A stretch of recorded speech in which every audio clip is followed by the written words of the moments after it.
మీ యొక్క ఇది ఆలోచనలు, అలాగే మన హీరో తేజ యొక్క కష్టం, అతని శ్రద్ధాశక్తులు ఇది వృధా కావు. ఎందుకంటే ఈ సీజన్ అనేది అంత మంచి సీజన్. ఎన్ని సినిమాలు వచ్చినా సరే ఖచ్చితంగా ప్రేక్షకులు బాగుంది, మన కంటెంట్లో మన సత్తా ఉంది, మనకు ఆ దైవ ఆశీస్సులు ఉన్నాయంటే కనుక ఖచ్చితంగా ఆదరిస్తారు, హక్కును చేర్చుకుంటారు, పెద్ద విజయాన్ని మీకు అందేలా చేస్తారు. కాబట్టి ఎలాంటి డౌట్ అక్కర్లేదు.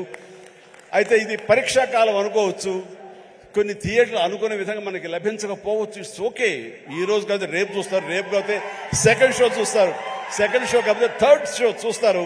బట్ కంటెంట్ బాగుంటే ఎన్నో రోజులు చూసినా, ఎన్నో షో చూసినా సరే దీనికి మార్కులు పడతాయి. ఈ రోజున ఇందాక చిన్నవాడ సరే చాలా పెద్ద మనసుతో అన్నాడు, అన్ని సినిమాలు వెంకటేష్ సినిమా, నాగార్జున సినిమా, అలాగే మన మహేష్ బాబు సినిమాలు, అన్ని సినిమాలు ఆడుతాయి. ఈ సినిమాలు అన్నీ ఆడాలి, పరిశ్రమ పచ్చగా ఉండాలి. వాటితో పాటు మా ఈ సినిమా హనుమాన్ కూడా ఆడాలని నేను ఎంతో మనస్ఫూర్తిగా నేను కోరుకుంటున్నాను, జరుగుతుంది.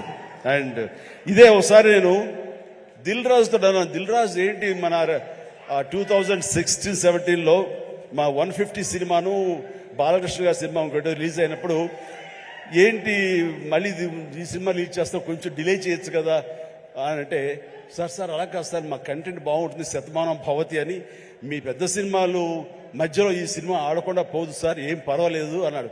ఓకే, అంత ధైర్యంగా ఉంటే వెల్ అండ్ గుడ్ అన్నాను. ఆ సినిమా కూడా బాగా ఆడింది. కాబట్టి అదే దిల్ రాజు గారు అందరికీ మనకు చెప్పినట్టుగానే ఈ రోజున ఈ సినిమా కూడా బాగా ఆడుతుంది. సో ఎందుకంటే దిల్ రాజు గారు లాంటి ఎంతో సీనియరు, ఆయన ఎంతో ఎక్స్పీరియన్స్ ఉన్న మనిషి, ఏ సినిమా ఏ సీజన్లో ఎలాగ ఆడుతుంది, ఒక్కో సినిమాకి ఎంత పటిష్టత ఉంటుంది, ఏ సినిమాకి ఎంత లాంజివిటీ ఉంటుంది, ఏ సినిమా ఎలాగ ఆదరిస్తారు, ఏ సీజన్ అనేది బాగా తెలుసు. కాబట్టి ఈ సినిమా వస్తే కూడా ఈ సినిమాకు కూడా అంతటికి అంత ఆదరణ ఉంటుంది, అంత విజయం చవి చూస్తాడని మనస్ఫూర్తిగా కోరుకుంటూ, ఈ రోజున ఇతర క్యాస్ట్ గురించి చెప్పాలంటే అమృత